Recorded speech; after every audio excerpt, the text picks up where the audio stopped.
Hello, I'm Mark Blunden and this is the Standards Tech and Science Daily podcast. Coming up, AI lorry tech hope to save the lives of cyclists and pedestrians. But first, child protection charity the NSPCC is urging Snapchat to get tougher on predators targeting children on the social media messaging platform. It comes as data from UK police forces showed over 7,000 sexual communication with children offences were recorded last year, a huge increase since records began. Hundreds of the victims were under 11 years old. Girls accounted for 81% of victims. Today we are sharing findings showing the huge scale at which children are being targeted and groomed online. Data from UK police forces last year shows that around 7,000 sexual communication with a child offences were recorded, and that's an almost 90% increase on when this offence was first introduced in 2017. So we're really concerned to be looking at the scale of these crimes that are taking place today and to see how much they've been increasing. That's Rani Govinda, NSPCC Policy Manager, specialising in child safety online.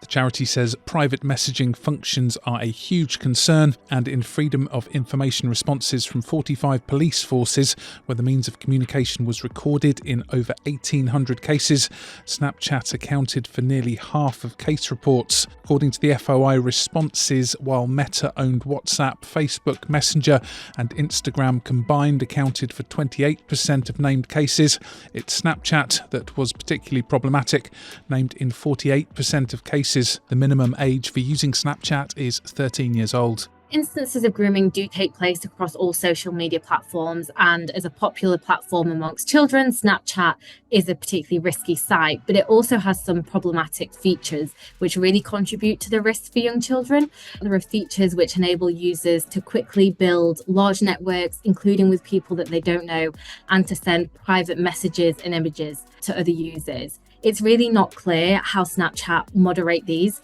They do have strong terms of service, but this isn't reflected in children's experiences, who report that other users are able to send harmful and dangerous messages to them, and that also this is a site of grooming. So we do need to see Snapchat be much more transparent in how they're moderating all parts of their platform and how they're making sure that children's safety is a consistent priority. The charity's urging regulator Ofcom to strengthen the Online Safety Act to better protect children from online grooming. And they're getting a lot of phone calls from worried parents, so we asked about some of the advice the NSPCC gives. One of the key things we do is we encourage parents to have open and regular conversations with their children about keeping safe online, but also just to understand what their children are doing online. Because if you build up a better sense of what your child is doing, who they might be talking to, that can also help you spot risks. Then it's a good idea to think about if there are some boundaries you might want to put in place and to make sure these are kind of agreed as a family and there's something that you all stick to.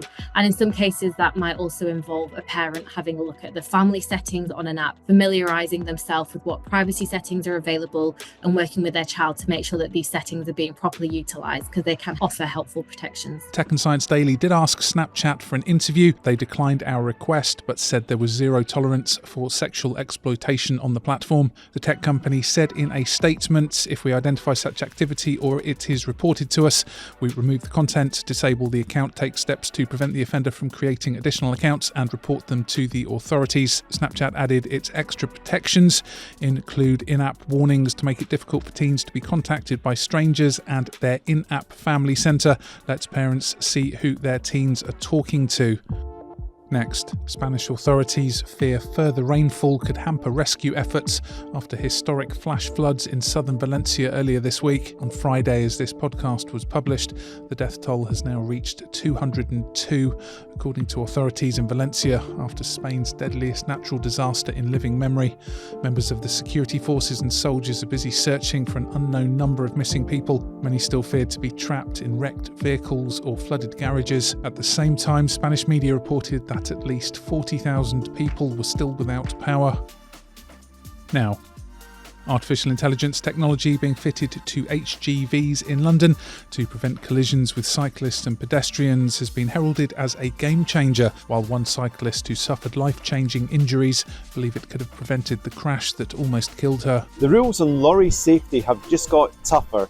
Transport for London has upgraded its rules to try and make London's roads safer for pedestrians and cyclists. I've come here to this depot to find out what the changes mean. That's the London Standard's transport editor Ross Lydall reporting from an event hosted by London civil engineering contractor FM Conway. What's incredible is the lack of direct vision for the lorry driver if there are pedestrians or cyclists right in front of the vehicle. It's very hard to see them from the elevated driver's position. That's where this new technology comes into play.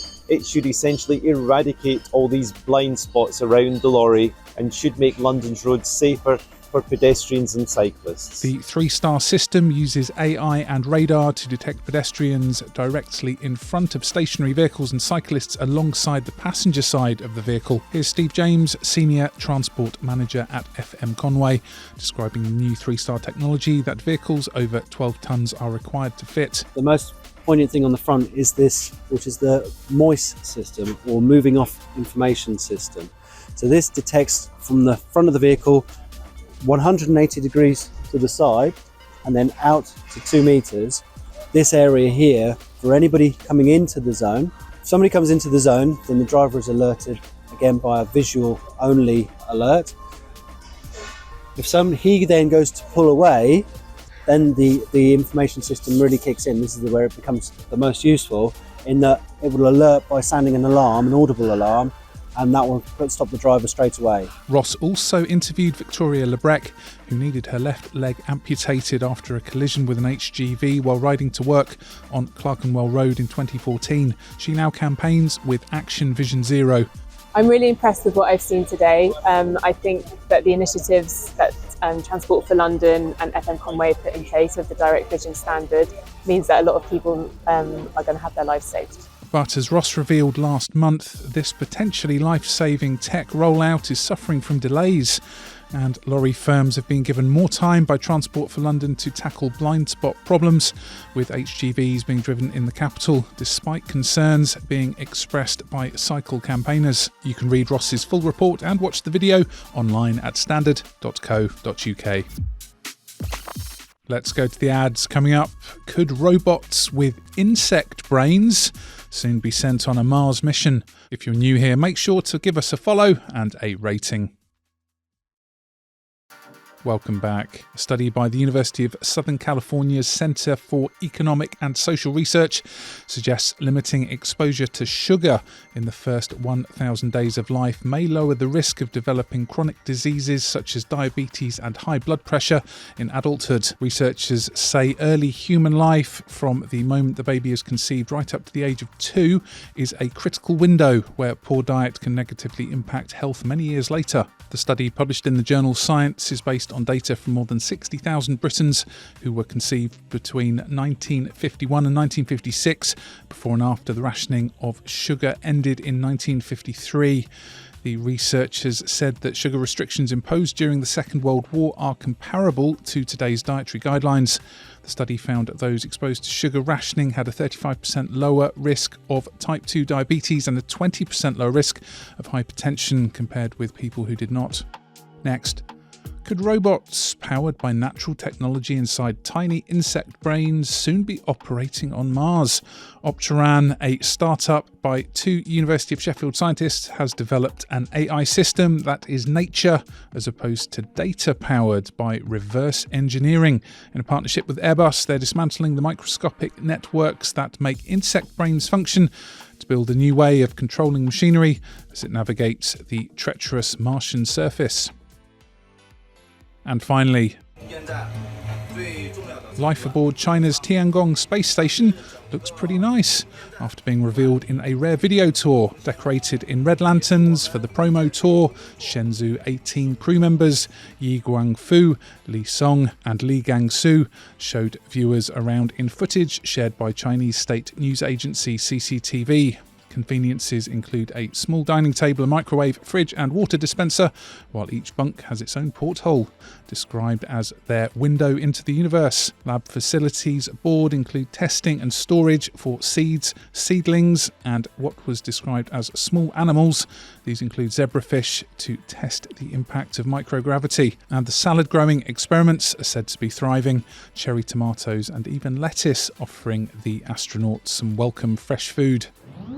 You're up to date. We'll be back tomorrow at 1 p.m. See you then.